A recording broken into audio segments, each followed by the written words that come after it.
Hello guys and welcome to GA Flying. I'm back from Iceland and I'm ready to show you another interesting plane.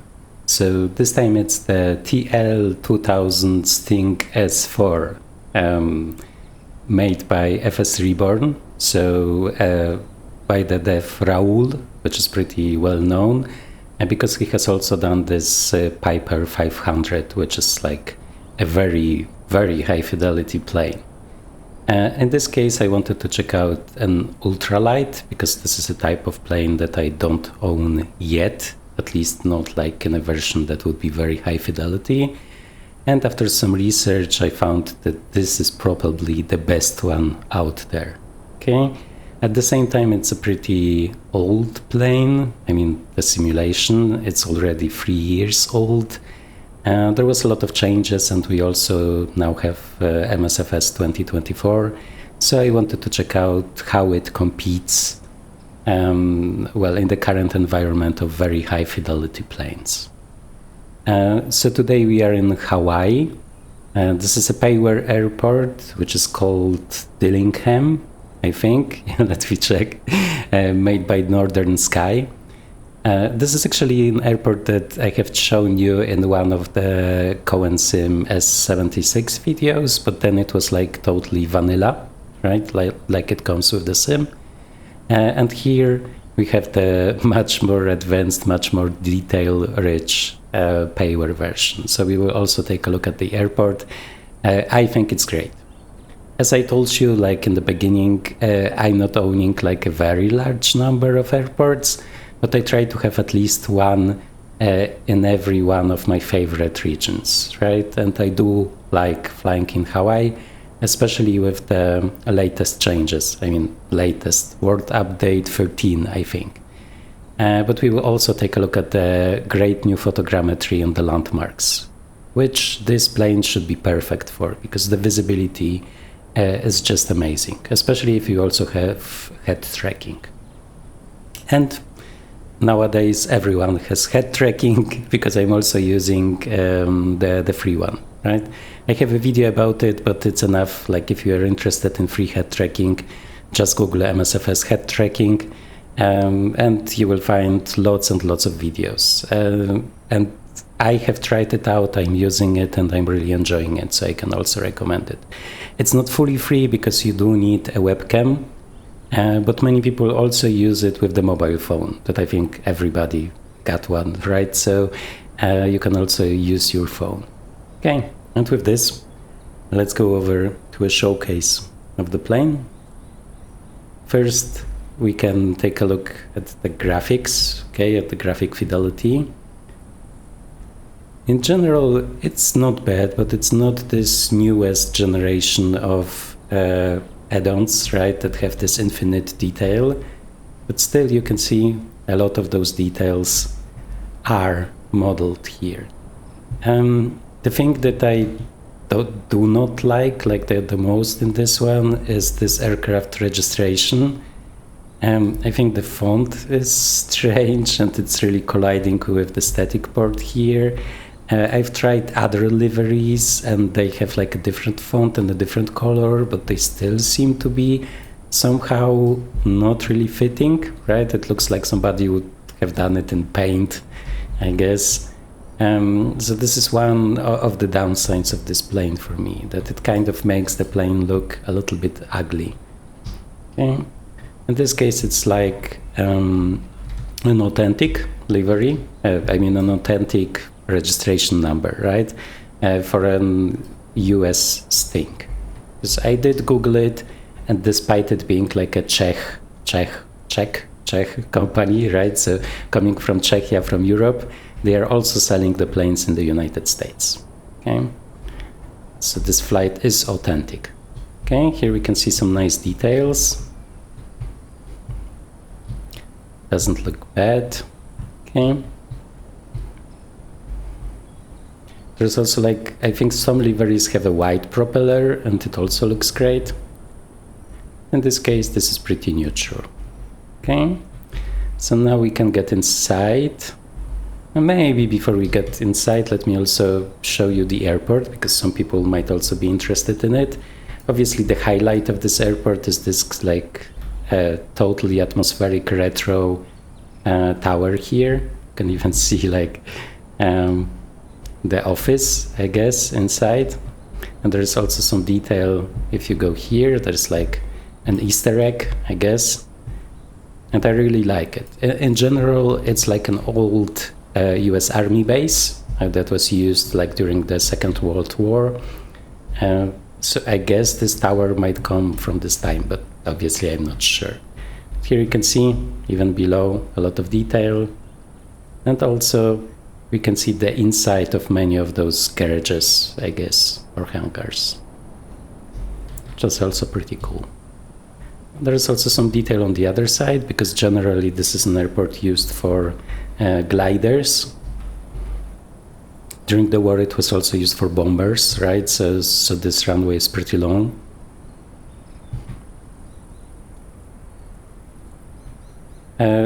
I did buy it during the Orbex sale, which sadly is over, right? But they have sales every few months, so I guess there will be still a chance to get it if you're interested. As I said, I really like the atmosphere of this airport, and it's also close to most of the landmarks, right? There's only one downside pretty much of this airport, which we might see when we take off.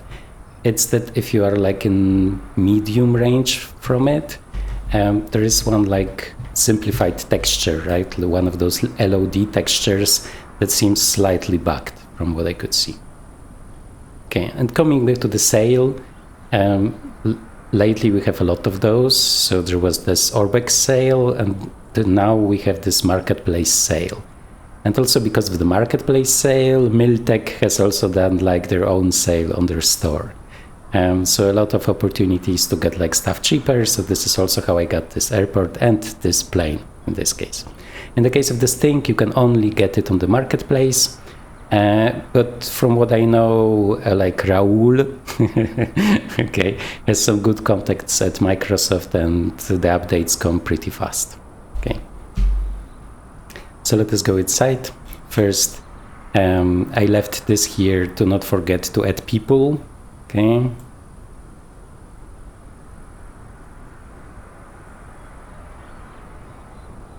Okay, let's keep it like this one. Let me show you the inside, so we can do like short orientation here. So here is the main fuel valve, so only off or on, right? Here we have the power and the propeller. There is no mixture lever. Here we have the choke, which helps starting the engine if it's cold outside. Here we have the inside heatings, the flaps with 3 positions. This is unique about this plane, because this is the prop governor, pretty much. So there are 2 options to like run the plane, 2 modes, I guess. In one, the propeller lever will be a manual, and in the other one, a governor will like steer it. That saying manual means totally manual. It's not a constant speed propeller, right? If you don't turn on this auto mode, then you will need to adjust the propeller to the power setting and to what is going on with the plane. So for example, if you will be diving, the RPM will go up and you would have to readjust the propeller lever. So we will also see this one. If it's in auto mode, the RPM is being steered by those, by this one switch, right? So higher RPM or lower RPM. So this is pretty unique, and it's very nicely simulated. So this is for sure one of the best parts of this plane. Okay, and the rest is pretty basic. There is an option to go get your GTN 750 here if you have the mod, right? As far as I know, there are 2 from 2 different providers, and both are supported here. But for one of these, you will need an additional mod that I think is on the Discord of FSReborn. In this case, this is the standard configuration where you don't need any additional plugins for it. Okay, and let's go over to our great tablet here. Here we will find a lot of those like high fidelity functions that I have promised. So for now, let us maybe close this one, if I can.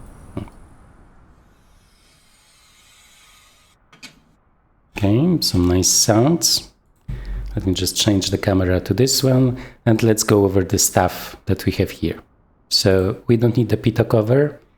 So for now, this is a 2020 native version, so you don't have the walk around where you can click around from the outside, so we have to do it from here. Okay. So there is nothing that you can click from the outside, and very limited covers and tie downs, right? Only those two options. That saying, there is a lot of other stuff here that is like very high fidelity and also unique in some situations. So let's talk about this one. So here you can see how long we have used the various lights on this plane, and then they can also fail. And the interesting thing is that it's not just random failures, but they are basing on our usage of the plane and on the age of the components, right? So I've asked Raul, and he said, like, there are no random failures, like in the situation that you can like fail something in the first flight when everything is new, when you are using it correctly, okay? So the older the part and the more you mismanage it, the bigger the chance that something will fail, okay? And I will show you an example coming from my flying, okay? So here you can see the air pressure in the tires, and the unique thing is that it reacts to the temperature. So for example, when I was testing it in Iceland, the air pressure was much lower because of the low temperature, and I had to raise it, right? There's also a maintenance screen where you can do it. So this is pretty unique, okay? It's interesting that it tells me that the brake pads are okay, because later we will see they are pretty used up by my landings, okay? So we can see also the battery might be getting old with the time. There might be some failures. This is also simulated. Okay, and when it comes to the engine status, it's a little bit more complicated, but we will talk about this in the next screens. Okay. So here we have the realism options. Everything is on, with the exception of this one, which saves your fuel and payload from the last flight. So I do prefer to have it like fueled up. Okay. One important point that I will also like talk about in the end of the video is that there is no proper state saving, like for buttons, switches, levers and stuff. So I have checked many things and nothing is being saved. Pretty much only the chocks and covers are being saved. And with this, if you want, also the fuel and payload. Okay, so with this, let's just proceed, and here we have all of the details, okay? And here we can see that the engine requires constant maintenance, okay? And we can see it can lead to damage, right? And you can also experience fluid leaks, okay? So there can also additional stuff happen that will mess you up even before you reach those like 50 hours or whatever, okay? And here we can also see those maintenance options, right? You can top up the oil, although it's not as advanced in the A2A plane where you can do it like from the outside, right? Here it's only done in the tablet, at least for now, because when it comes to the 2024 version of this plane, Raul said that for now he's like concentrating on his new plane, the Phenom, I guess. But like after he's ready, he will do like a poll on his Discord on which of his older planes should be transferred to 2024 first, right? I mean, like a full transfer, making it native. So it will probably not be the Sting, right? Because ultralights are not that popular, but I think it should come in the future. So then maybe we will get also other of those like advanced 2024 functions. Okay. So here you can see the same for lights, right? We can replace them if they fail. Let me just see. Okay, so we have done this one. Here you can see you can also get like a coolant leak, right?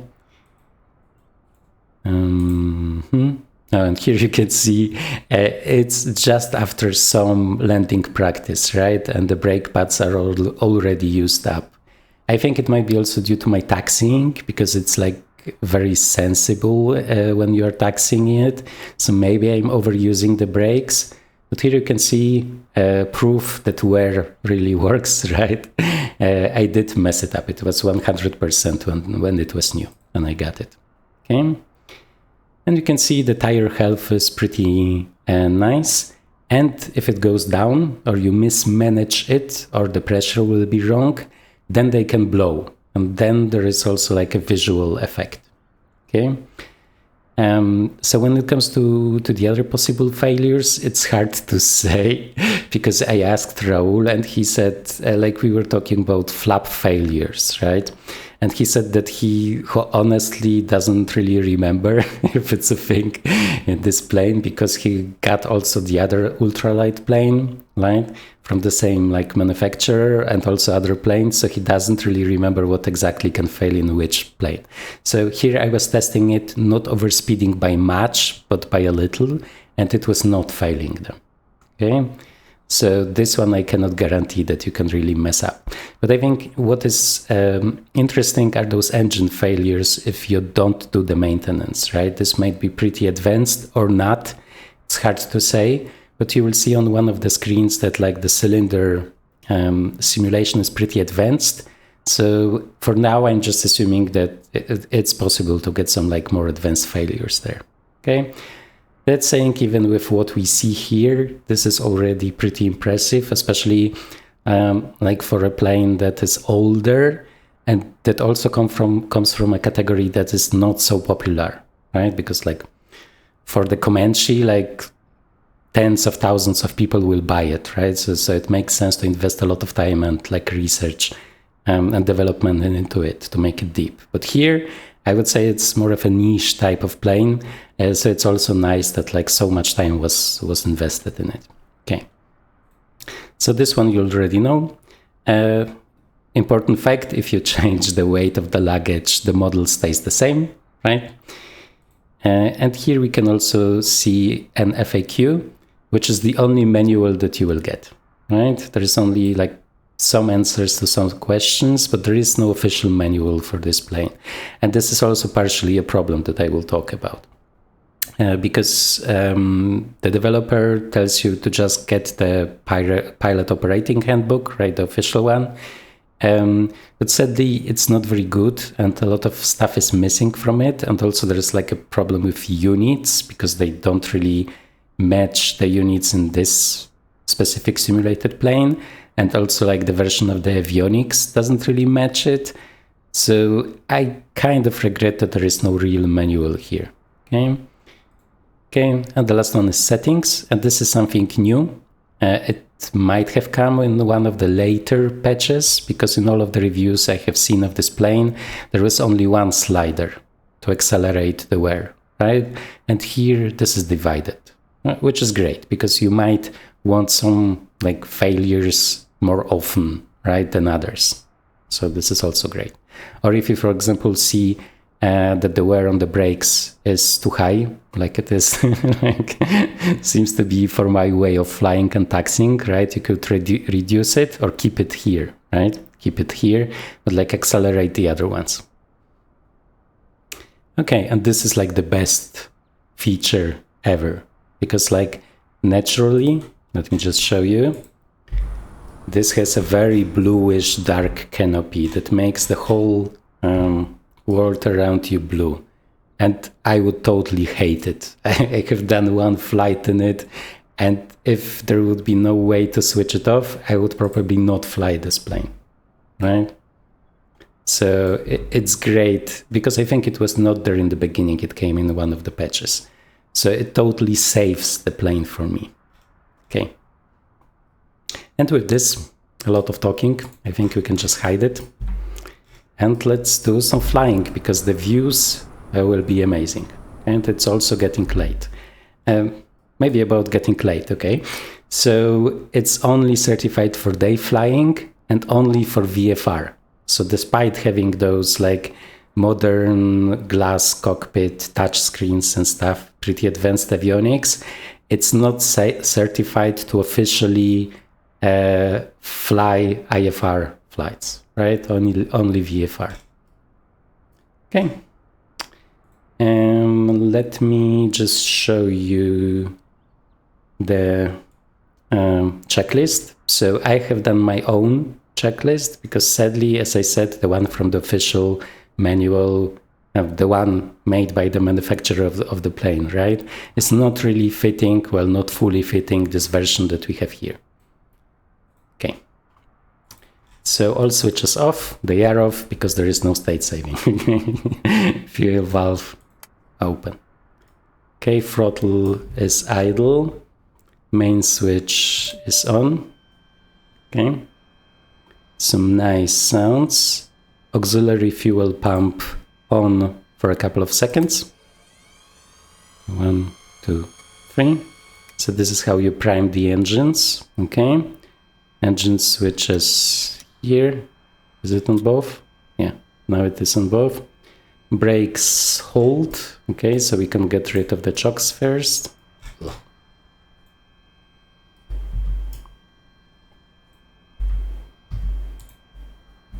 Okay, let me just press the brakes. Choke as required. Okay, so we don't need it, it's pretty warm. And we can now engage the start. Okay, and we can see the battery is charging, so this is fine. So now let's go to the instruments because we will need to set a specific RPM value.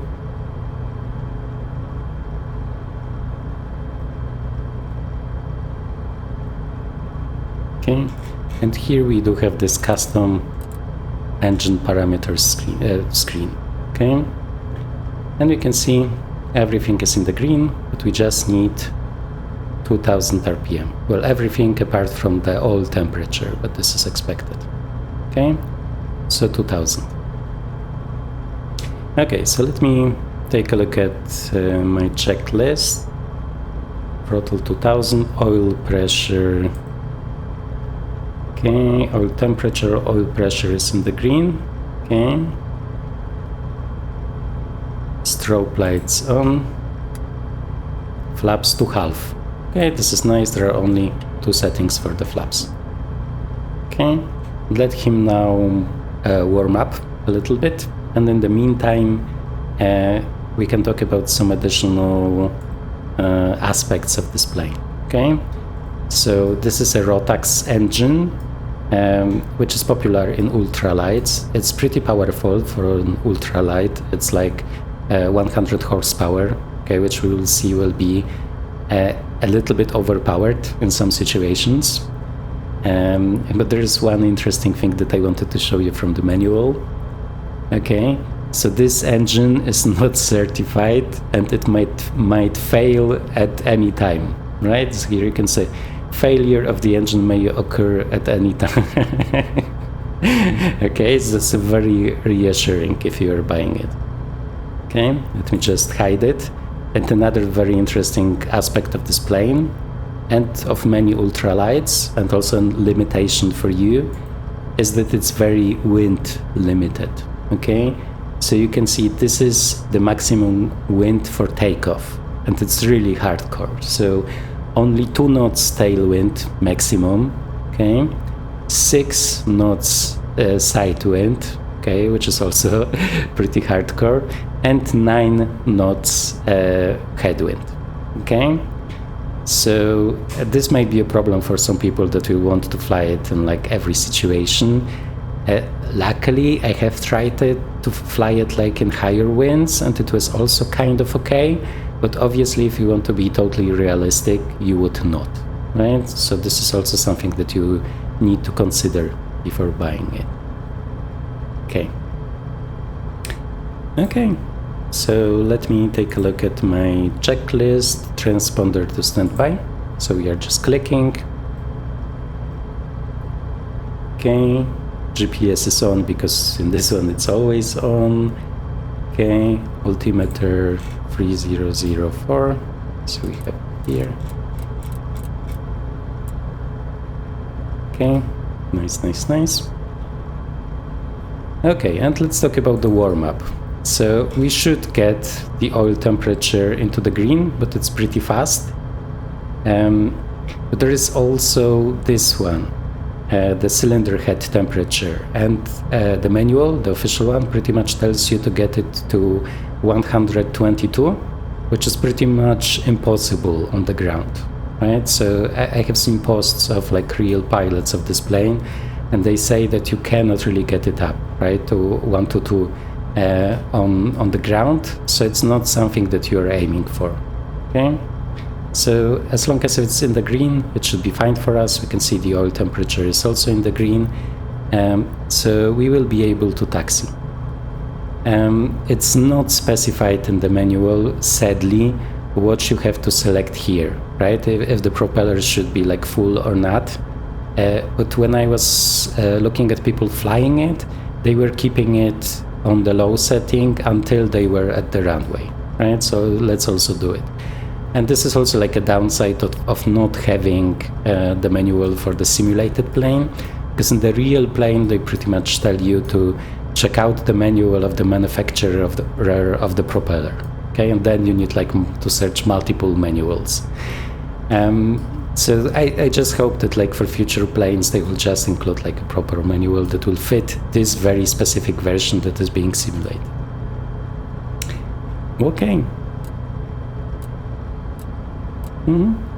So those are the standard options from this navigation, and I think like for VFR flying it's totally sufficient. That saying, I have also seen people fly it on VATSIM, for example, and then I would for sure take the GTN 750, right, with the advanced functions. That saying, as I said, officially and realistically, it's not certified for IFR flying, right? So even if you have a very advanced navigation suite, you should really not use it. I mean, you know what I mean, right? You can use it, but like you should be limited to VFR rules. Okay, and with this, let me just check if we have everything. Okay, so this is here. Maybe a quick word about the choke. Okay, so this is, I think, in carbureted engines, I think, with a carburetor, right?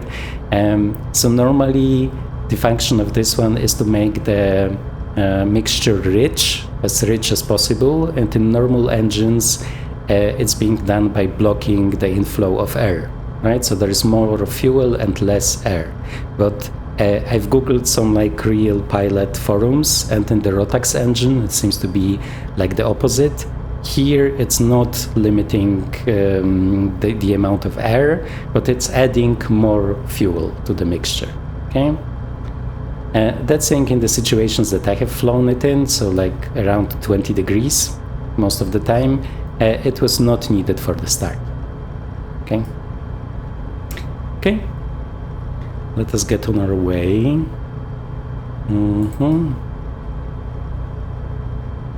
I think we will want to taxi this way. Okay, let me just set up my cameras then.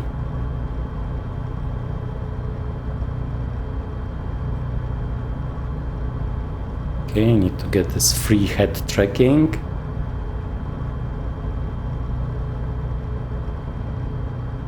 Okay, seems to be working fine.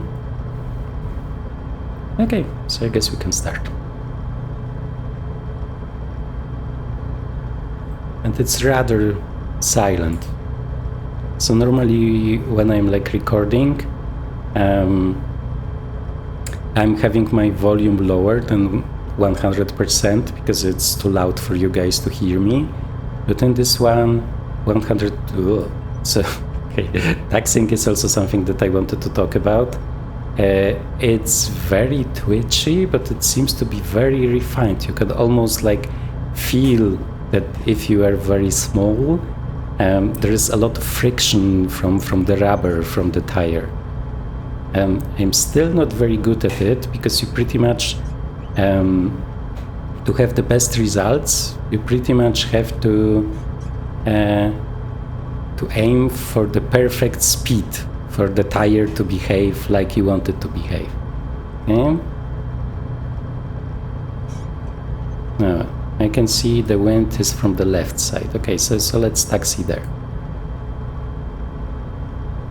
As you maybe remember, only 2 knots of tailwind are permitted, right? So we shouldn't really take off with the wind behind us.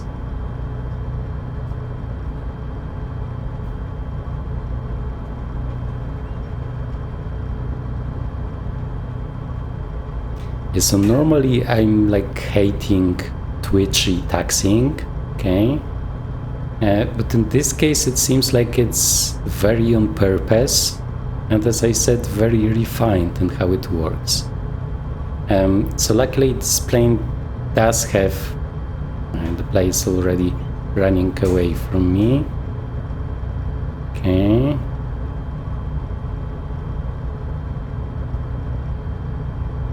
And once we start, I will also like generally talk about like the twitchiness of this plane.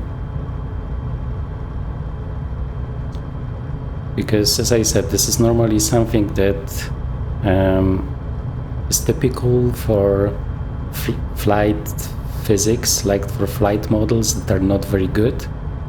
But here it seems to be totally intended.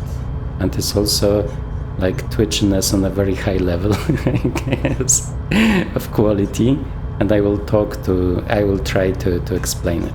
Okay, so now let's turn into the wind. Okay, and there is no parking brake. Right? So I'm just standing on the brakes now. Okay. Okay, and let's do the run up.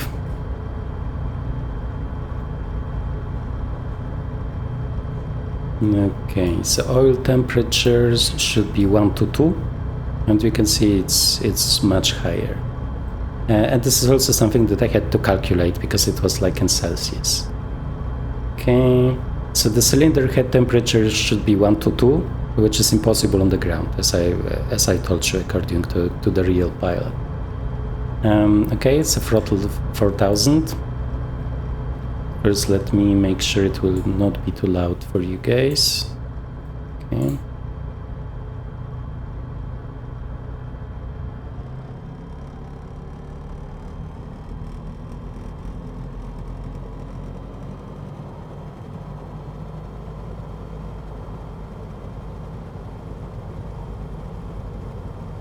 Okay, we have throttle 4000.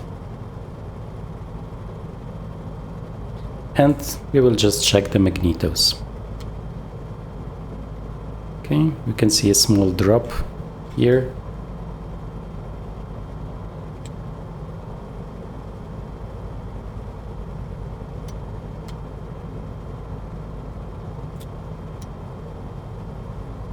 Okay, nice. So they don't tell you anything about like exercising the propeller, but we can still do it.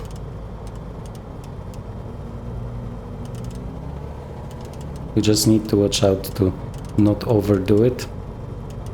Okay, because this is one of the possible failures, like having a too high RPM, and it's pretty much listed everywhere. Okay, let me just reduce to 2000.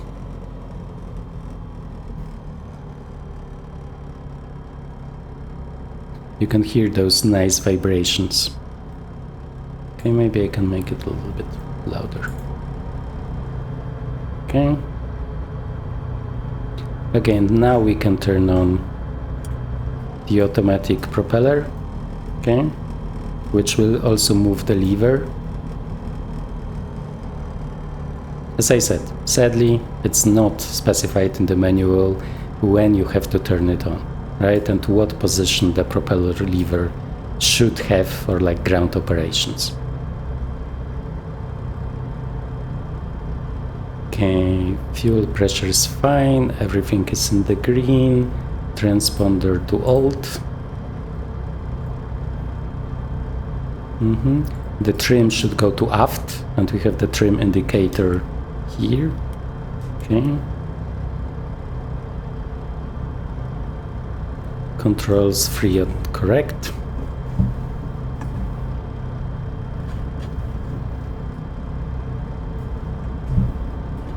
Okay, seems fine. And auxiliary fuel pump as required, but at the same time there's a comment that you should not use it if the engine-driven pumps are working, right? So we are pretty much in normal situations, we are pretty much only using it for priming during the starting the engines, okay? Nav lights, landing lights. And it's also not specified like in the checklist when to use them. Okay, so we do have half flaps. Let me just see, rotate at 45 knots. It has like a very short runway length needed for landing and takeoff, okay? And this is pretty much it, okay? So I think we can start. We have wasted enough time. Now we just need to be able to turn, which is not so easy.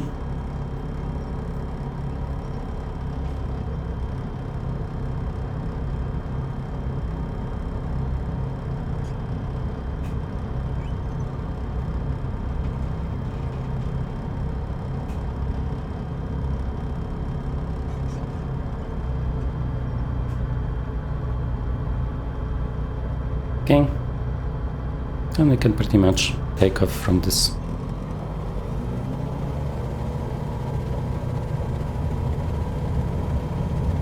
Short part here. Okay, and we are already at 45. I was also trying to use it like on grass strips, and it was also working really fine. Okay, so we are aiming for 75 knots on the climb out. And as I said, it's pretty overpowered in the air. And it also feels like it has no inertia at all. So this is something, okay, so let me stop here. So we have passed 500 feet, flaps up. Okay. Coming back to what I wanted to say is that normally this is a bad sign when the plane feels like it has no inertia at all, right? But in this specific case, it feels really good and like it feels really authentic. And in the beginning, when you will fly it, it will maybe feel a little bit strange, but once you're used to it, it's really like a unique experience. And in the end, this is what I was looking for. Okay, so we can reduce power a little bit. Let me just show you.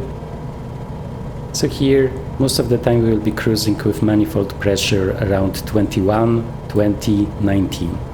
Okay? And there are also like RPM settings for it that I will discuss. Okay? So let's just turn here. There is some rudder input needed to keep it synchronized, right? But not much. It's not like in the Vilga that needed lots when turning. Okay, and here you can see, let me just change the view to this one. You can see that like the view is really great.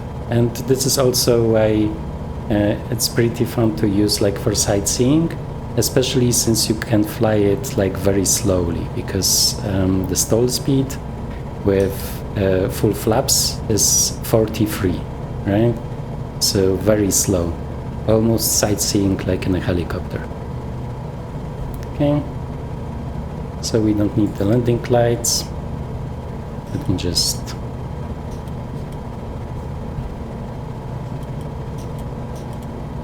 okay, let me just try to trim it down a little bit. So when it comes to the flight model, when you will look at the initial reviews, you will see that many people say that it's like too sensible to wind, too sensible to turbulence. And from what I could see, this was mainly due to the changes in like clear air turbulence that were there in 2020.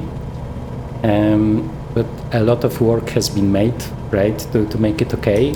And now it's pretty much stable, right? It feels very authentic. It feels like a safe plane should feel, right? So not over dramatizing like the effect. Okay, so now we can reduce the RPM, and it's here.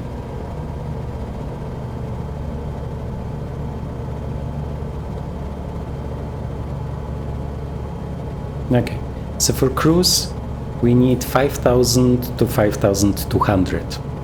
Okay, so this is what we get. Obviously, if you want, you might also turn off this governor here, and then you can just steer it with the propeller lever. But as I said, it's not like in planes that you know. Normally you set it to a value and it will keep it. But here, if you set it to manual, you will have to adjust it. Okay? Because it will like change itself with speed, if you are diving, and so on. Okay, so here we have some slight turbulence. And this is pretty much what happens in every plane. So, coming back to Iceland for a second, before we go to the like very interesting landmarks. Obviously it was amazing, but I also have done some plane spotting close to the airport that we have used for our video, the one in Reykjavik. And I do have some nice photos and like videos that I will probably want to share, also of some like more rare and interesting planes. But other than that, I also checked out some interesting airports there. And even before I like went for vacation there, I was flying the Diamond 42, some more around Iceland, and it seems like the perfect plane for it. So first, I pretty much had icing in every second flight, and like serious icing with wing icing. So the Diamond was perfect because it does have like a full anti-icing and de-icing suite. Right, and it's certified to go into non-icing. And second thing was like the very poor visibility, with like many of the more interesting airports being hidden in fjords. And there this glass cockpit with like the big screens and the G1000 with the big maps was perfect like for situational awareness. Because otherwise it would be very easy to like, for example, like fly into the wrong fjord, because they also split like in many situations. So I had lots and lots of fun. And I wasn't really expecting it because I'm not a very big fan of like glass cockpits, but in this case it was like the perfect plane for this type of flight, right? In this place and in those situations.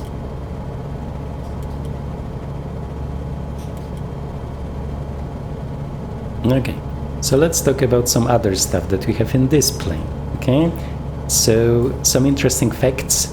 So for example, this one, this standby like speedometer, right, is totally generic. So those ranges that are marked here are not fitting really what our plane does, right? So this could come from any other plane, right? So we are not looking at the limits here. And it's the same for this autopilot panel. It's also generic. So for example, Trek doesn't work, IAS doesn't work, but this is the same in the real plane. Okay? It's a nice budget plane for budget-minded pilots, with the warning that your engine can fail at any time because it's not certified. Okay, so we are pretty stable. I think we are. Yeah, I guess I can also use the autopilot, right? So let's center the heading back. Let's use the heading mode. There is no yaw damper, which is also like true to the real plane. Okay. Let me just be a little bit slower. Set this up here. Okay. There are no inside lights because it's not certified to fly in night time, right? So when it will be dark, there will be nothing here to light up the interior other than the screens. Okay. It's a little bit fast.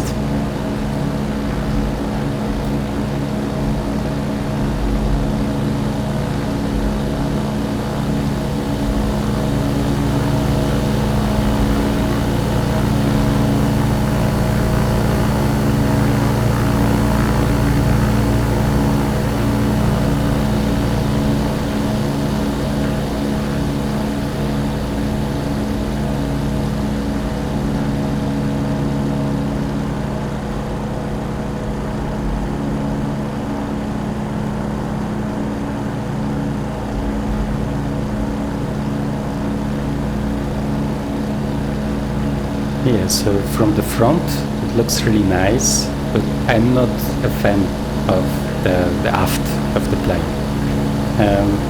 First because, like, as I said, of this aircraft registration that looks kind of out of place, and also those like red squares is also something I don't like. I was looking for other liveries on Flight CTO, but it seems like there is like almost nothing there. So only a couple of liveries, mostly from Europe. So I always find it sad when there is like a very good plane that I cannot make look good, right? Because I'm always trying to find something that will make me enjoy it. Okay? A nice resort here. So there are lots and lots of landmarks in Honolulu that we will see.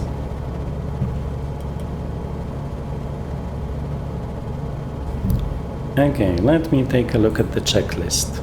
Okay, so RPM we have set, trim we have as we need, fuel status here still pretty good. Okay, and EMS, so engine monitoring system, all in the green. Okay, so we can start sightseeing just to check out if this plane is really so good for it. Okay?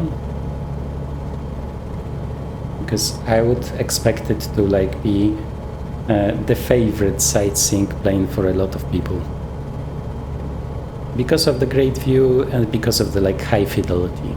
Right? So I assume a lot of people like me really appreciate those like very deeply simulated planes. There might be some slight stutter, and I'm sorry for that. I actually messed up my graphic settings in MSFS because when I came back late in the night from Iceland, I wanted to check out something at the simulator, like the sail, and at the same time I've done like some small adjustments to the graphics, and I was really sleepy, and like by mistake I did click reset to defaults, and obviously it even asked me like, are you sure? And because I was sleepy, I said sure and lost all of my like fine-tuned settings for everything. And I spent like lots and lots of time to set it up in the beginning. I do remember I was watching a lot of those videos, right, that were showing you how much FPS you lose and how much quality you gain with every setting. So those were very finely tuned by me, and sadly now it's all gone. Okay, so here we will see some interesting stuff, hopefully.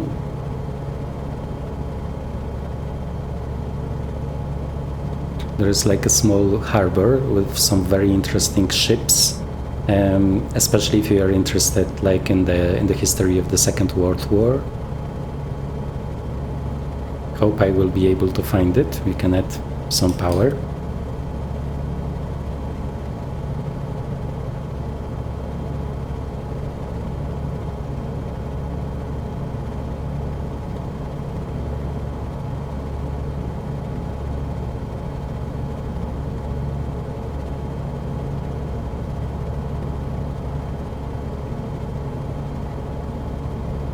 Yeah, I do hope we will have enough sunlight today, because I was talking a lot. And it's also a pretty interesting and unique plane, so it's worth talking about.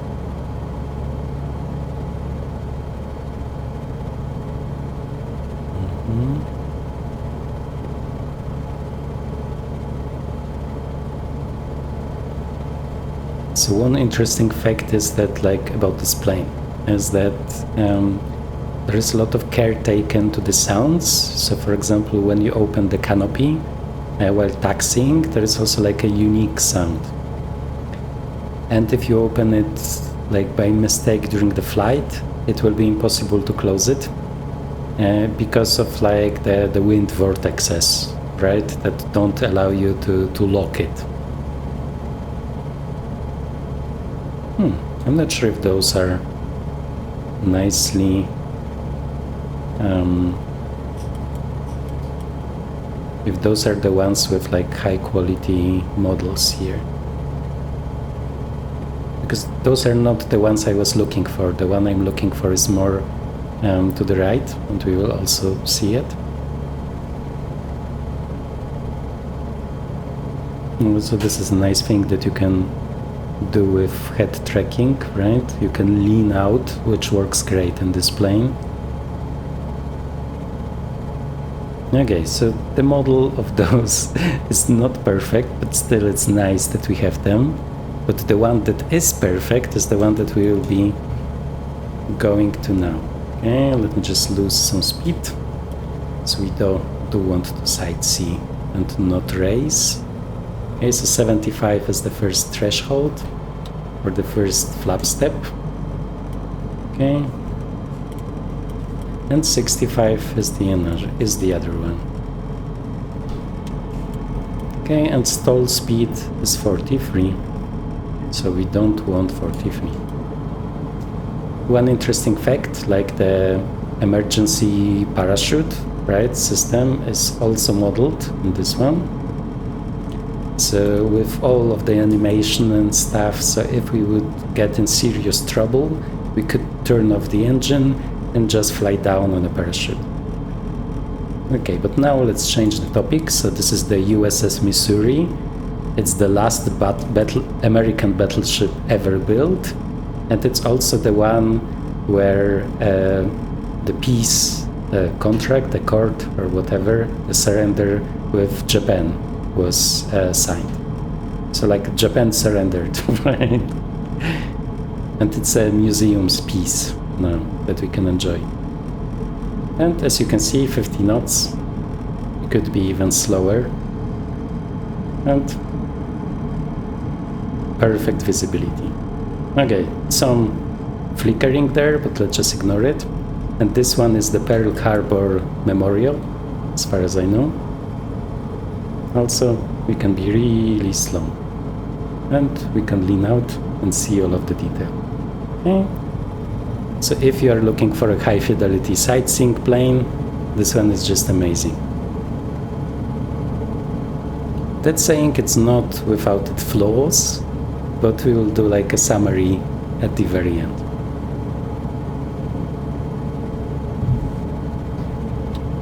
Okay, flaps up by one step.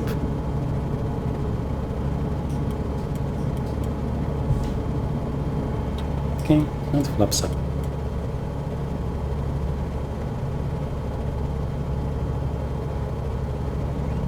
Okay, I think this is the Aloha Stadium here, also nicely modeled. I was also flying it here in a helicopter, actually, lately, and I need to say, like, with the visibility here, it's even better with the Sting. And let me just reset my camera position. Yeah, and now it should be fine. So this gigantic thing here is actually not a hotel, which I was thinking in the beginning, but it seems to be a hospital. Or maybe it's a hotel that is called like a hospital. Let's just go there and take a look.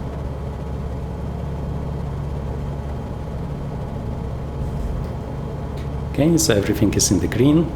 I'm always paranoid when like flying aircraft with failures. The only thing that I'm afraid about is if I haven't messed up the brakes while taxiing, right?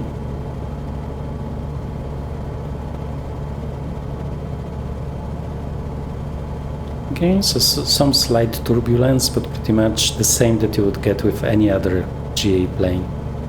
So I think all of those problems with like excessive turbulence and excessive like loss of control are no longer a thing in the current version, at least not in 2024. Because as I said, it's even more stable than the Wilga that we were flying last time.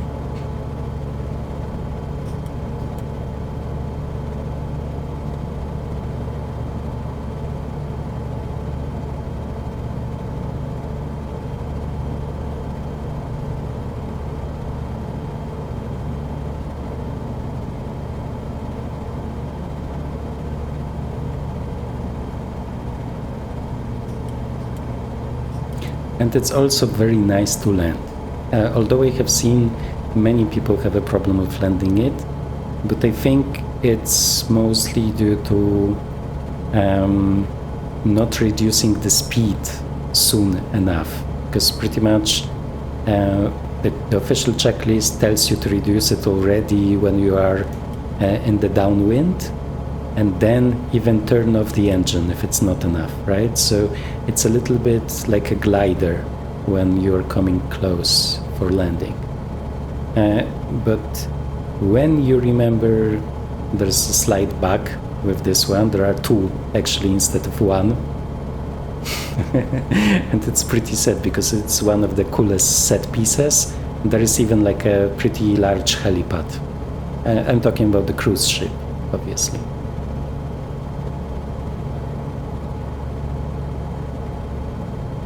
Yeah, so the quality of photogrammetry is really good here. We can go to the volcano, the crater here.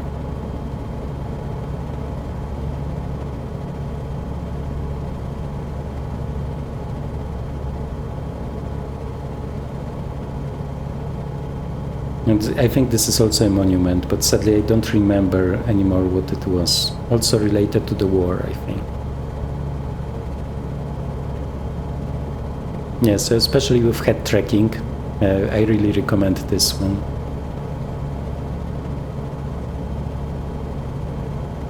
And I mean, as long as it's VFR flying, I don't really care that it has a glass cockpit. Maybe it would be nicer without it.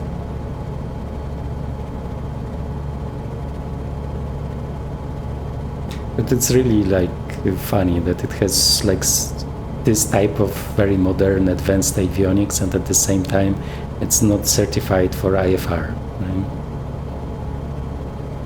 I mean, it's not even certified to fly when it comes to the engines. It's no surprise, I guess.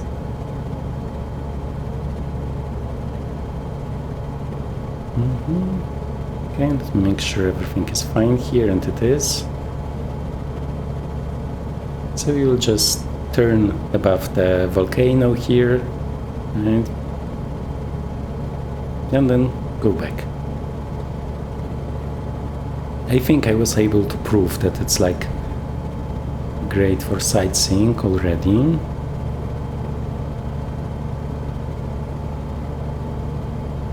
Let's hope like night will not catch us out, because then we will be illegally flying here.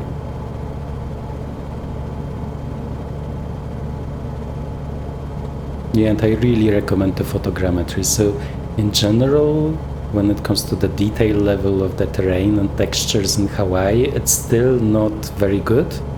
You will see a lot of those like low resolution textures and like badly assigned color grading, I think. It will be like too saturated in many places and like unnatural looking. But this area here around Honolulu really looks great.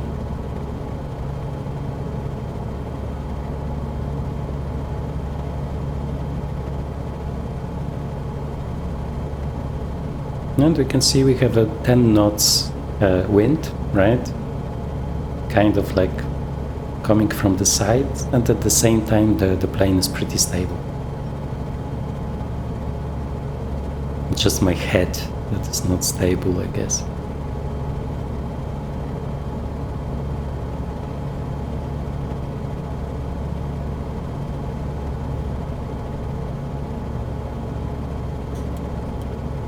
Okay, we can use the autopilot here. So let's center the heading. Let's center the heading back. We are in heading mode, altitude mode. Okay, and autopilot. Nice, nice, nice. So with this we can take a look out. Let me see if it's not too loud. It might be. So let's reduce it.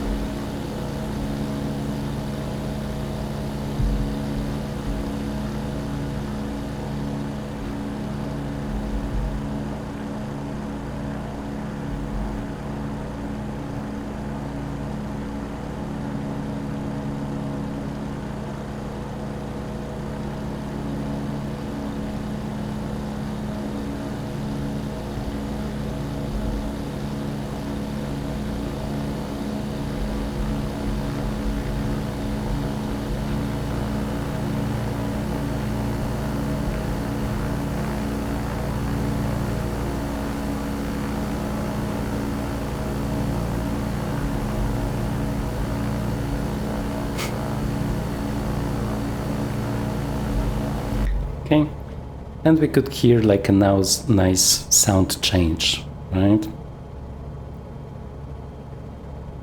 Okay, so let's just set that we asked via radio and we're allowed to do what we are doing now on the left side. Okay. And now let's use this great map that we have here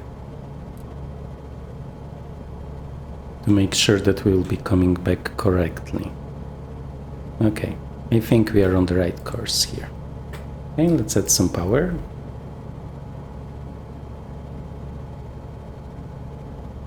So, when it comes to interesting news from the flight sim world, I think most people know it already, but let's talk about this one. So, as you know, the Black Square Baron and Bonanza will come out maybe next week, maybe the next week.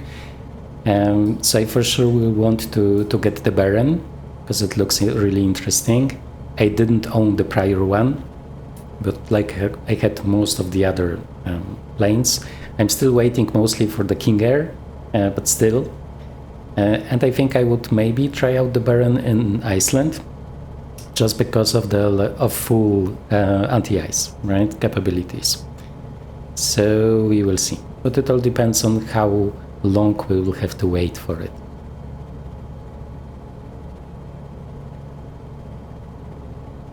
Okay, let's maybe add some RPM. Okay, here we can see 5,200, so the maximum recommended for cruise. And actually we can also add some more power because we can still go into the yellow.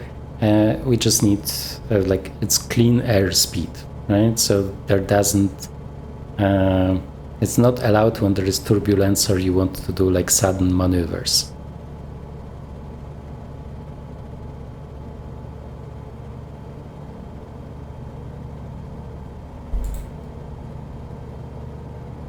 Okay, we can see the governor working here.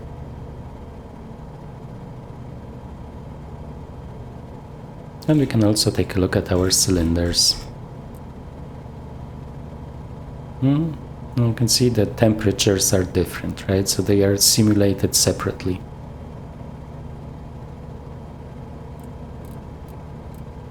I'm just wondering, whoops, you can see we have a too high RPM. So let's go down a little bit. Let me take a look at the map. Are we correct here? Yeah, exactly. See the last of the landmarks.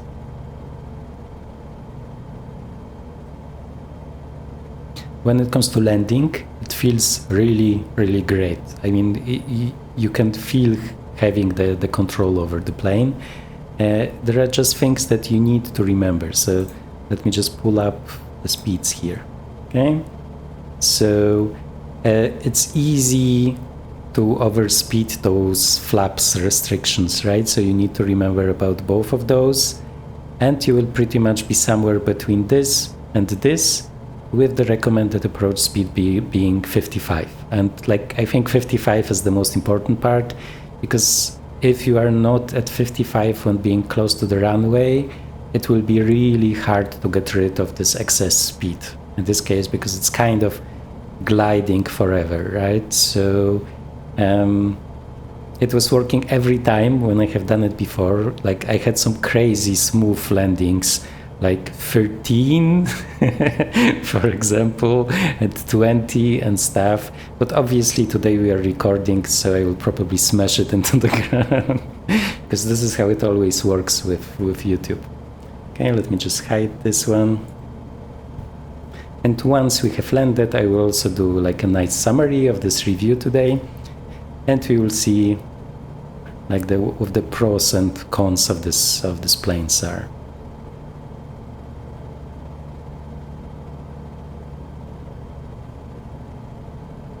Okay, we can go up a little bit.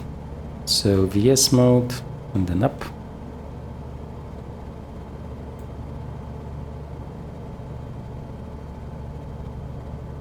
Okay, let me see if I didn't forget anything. Here you can see like the governor working, right? It's on and it's operating this propeller. lever.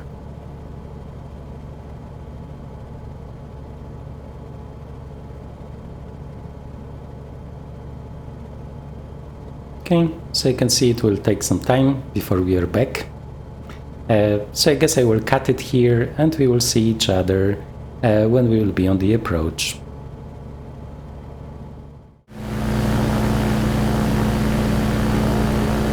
Hello guys and welcome back. So we are pretty close to the airport. We are losing some altitude now and it's just like around 3 minutes probably before we land. Okay, so let's go back into the cockpit.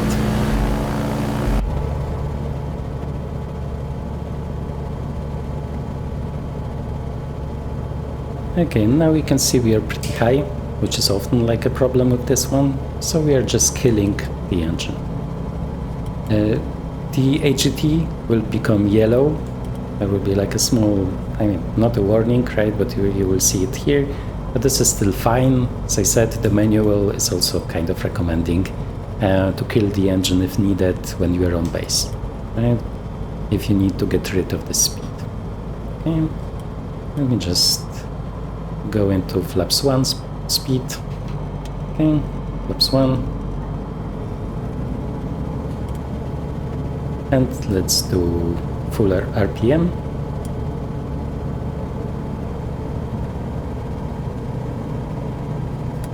Okay, you can see the sounds changing slightly. Okay. Wasn't paying attention there.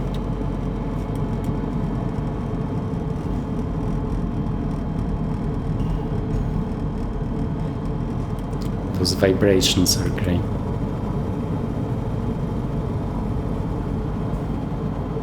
Okay, we have all of the lights on. Pitot heat is not needed. RPM is full. And we are at 55, but we are still pretty high. So let's once again kill the engine. And let's just glide until we have the path that we need. Okay. Let's just watch out because stall speed is 43.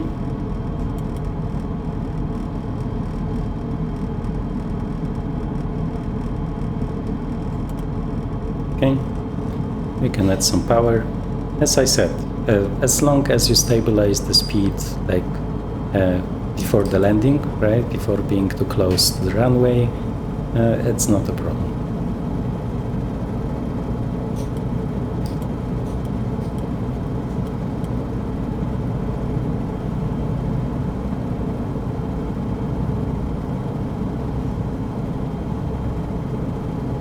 We do have some strong-ish wind, but luckily it is a headwind.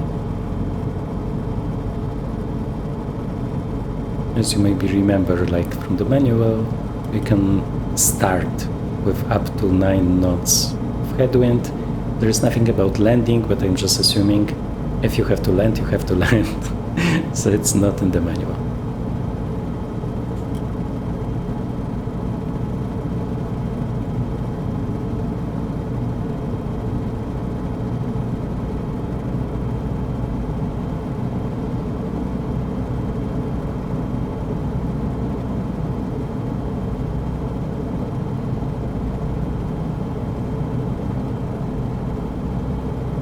Let's hope that our brakes will work, that we didn't totally mess them up while taxiing.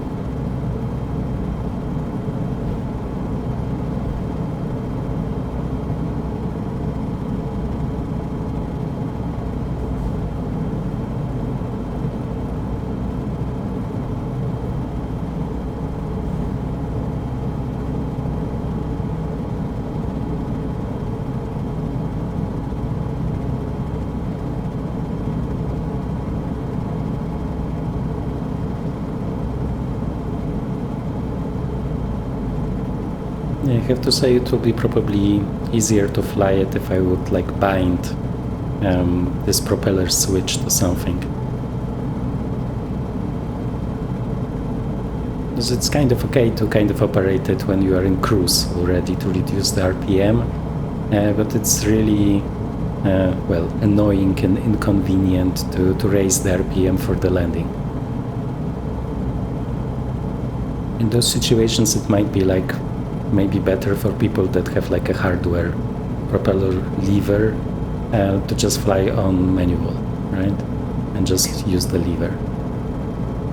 Okay, I see what is happening here. So it was like a hot day, right? So after the day, there is always this like turbulence above ground in MSFS.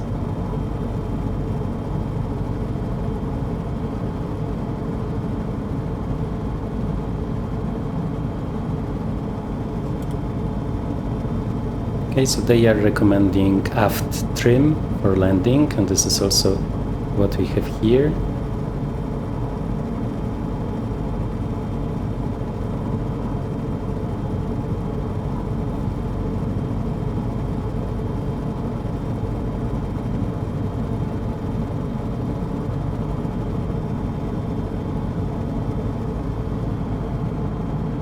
Some lag there. Oy, oy, oy, oy, oy, oy.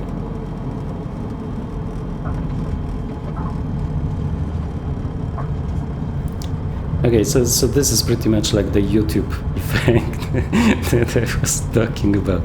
I think we bumped, but you will see like in the replay. Let me just see. Okay, so first flaps up, then let's reduce the speed a little bit. Okay, forgot about this taxi handling.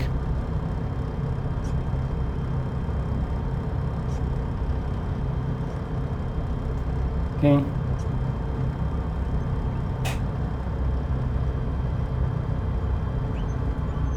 Okay. So no parking brake, so let's get rid of the landing light. Okay. Let me pull up my checklist. After landings, flaps up, auxiliary pump off, transponder to standby. Okay. Okay, interesting. Okay, and the rest is fine. So let us now taxi.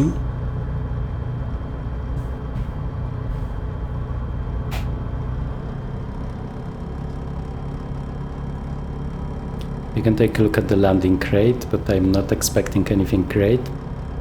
Really, guys, trust me, it's easy to land, but not when you are recording, okay? Yeah, so here you can see like a pretty smooth landing, but I'm just assuming that it's the second one, right? After we have bumped. I'm assuming what has happened might be that I haven't like flared enough, and we pretty much have done like a 3-point landing, and it doesn't like when you touch the nose wheel at all, right? So you will see pretty much in all of the like landing sections, they do recommend to strongly like base on the main gear and not on the nose gear, which I guess makes sense in an ultralight because probably the construction is like not very solid of it.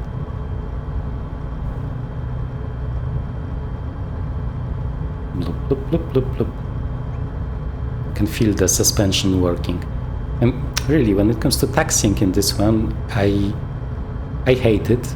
I mean, you need to be super concentrated, but at the same time, I'm really appreciating it as a simulation, because I can now like feel the whole suspension working, and also, as I said, when turning, you can kind of feel the rubber of the tire, which is also pretty great. Okay.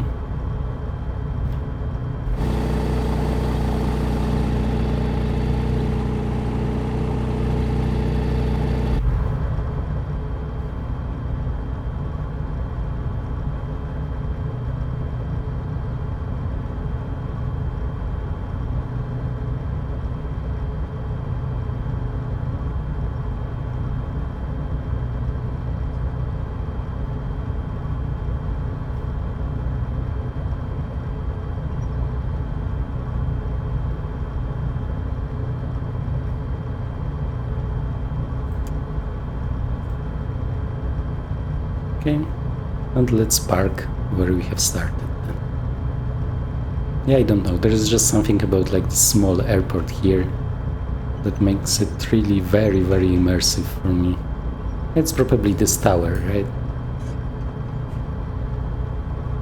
Okay, let's use some of those like poor brakes that we have mismanaged even before, and probably also today.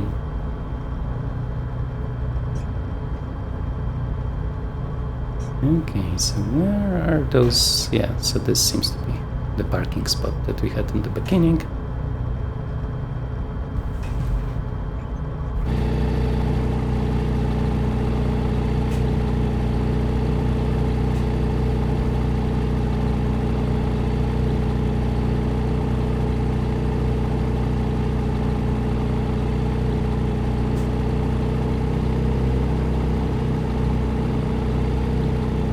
It's like very nuanced. You need to be very careful with the pedals.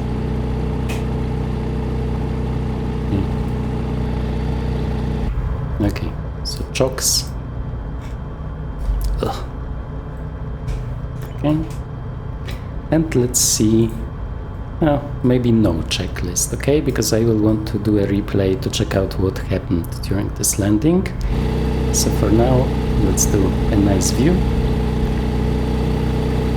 And let's talk about the plane. Maybe let me pull down the volume so you can hear me. So let's do a summary of everything that we have discussed today. Okay. So when it comes to the good sides, okay.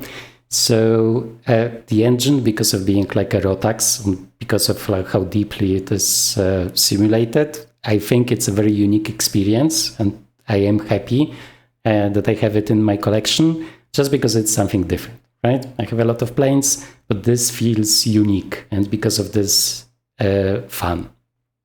This is also the case with the prop. You can see like the governor trying to keep up. It looks like very organic, like there is some advanced simulation behind it. And also when you will be using like the manual mode, you can also see that it's like pretty deep, right? And sometimes it's like hard to keep up. Even like some additional wind might change it. Okay, so it's also fun to just observe how it's working. Flight and landing dynamics, as I said, also pretty unique. And nowadays in 2024, it feels like a safe plane should fly. Okay, I mean, planes that are hard to fly are fun, I guess, for a time, but in the end, maybe not very realistic, right? Because it needs to be flyable, and just in 2020, during some of the changes in those patches, it was not. It was totally wild, pitchy, and stuff. So now it still has its character, but now it feels more natural and I would say believable. Wear and not just failures. So there are many planes with failures, but not so many where this wear accumulates in many places and not just the engine, right? So this is also pretty unique. That saying, it's hard to say how deep the simulation goes because you need many, many hours. All of the failures are not described, and it seems like even the dev doesn't fully remember what was coded in there, okay? Great view, you have seen it, especially if you get head tracking, even the free one. It's like the perfect sightseeing plane, especially with this like slow cruising speed possible. External sounds, very nuanced, very fun. Internal sounds, I think they are too silent, and I have seen like some opinions of like real pilots of this plane or passengers of this plane also saying that it sounds like you would have had noise cancelling headphones on. Okay, so for me, I had to pull it up more than in other planes, but still, it was fine, right? But what is really good are the external sounds here. Okay. So let's go over to not good, no manual. I know that it's PR, right? We don't need the manual because it's so realistic that you can use the real one. But at the same time, the real one is not perfect. It's not really fitting exactly this version that was provided here. So I would really enjoy having like a proper manual for this specific type of plane that is simulated. Okay, no state saving. And I was surprised because I was kind of expecting it with everything else being so advanced. But no, if you leave some switches on, if you leave levers in like strange locations, in strange settings, they will be just reset for the next flight. Okay, ugly registration. I mean, you could see it. It kind of differs between the liveries, but pretty much in none of those liveries it's perfect. It's always kind of making the plane a little bit uglier than it needs to be. So I would just hope that it will be improved, especially since version 2 for 2024 is possible, right? It will probably come in some time, so I would not wait for it, but some improvements will be great. Limited liveries also, it seems like this plane, I mean, it's flown a lot because I have seen like a lot of YouTube videos and it seems to be sold a lot around the world. But at the same time at Flight Sim.to there are almost no liveries. Like it was like 4 and most of them very specific from very specific countries. So you cannot really use them in other places. Strange. Okay. And the last one, almost no external items, activities. Like half of the checklist is tie-down scavers that you have to do before the flight operate, right? But nothing of it is simulated, pretty much only the chocks and the pitot tube cover, right? So for nowadays, high-fidelity releases, that this is not enough, I would say. Okay, and the last one, neutral. So not good, not bad, but something that you might take into consideration when doing the purchase, right? When considering the purchase. The graphics are okay by today's standards. So when I was watching the first reviews of it, like from 3 years ago, people were ecstatic about it, that it's totally photorealistic. But I've checked different like texture settings. I tried everything on ultra high, and I don't really see it being anything special by today's standards. So it's fine. The worst part is pretty much the registration, right? The rest of the plane is fine. Limited by weather, so as I said, strongly limited by the winds, right? If you want to fly it realistically, because as I said, I tried if I cannot fly it like in a little bit stronger weather, and it was also fine-ish, right? But if you want to be totally realistic, the manual forbids it. And the last one, challenging taxi, which, as I said, it feels really nuanced and refined, but at the same time, it's annoying. At least until you will get better at it, right? Nowadays, I think I kind of feel the right speed when it's like totally easy to steer, right? But sometimes it's also not as easy as I would expect, but it seems like it's exactly how it was designed, right? So this can be also very satisfying for you. Okay, guys, and this is it. This was the FSReborn Sting S4 that is now on the marketplace on sale. They are not paying me, right, once again. But I think if you already have a big collection of planes and want to have a high-fidelity plane in every category, this is a very good choice for an ultra-light plane. Okay? And with this, thank you very much for watching, and we see each other in next GA flying videos. Thank you, bye-bye. Okay guys, and a small bonus section for you, because I obviously forgot to show you the replay that was promised. So let's do it now.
Okay.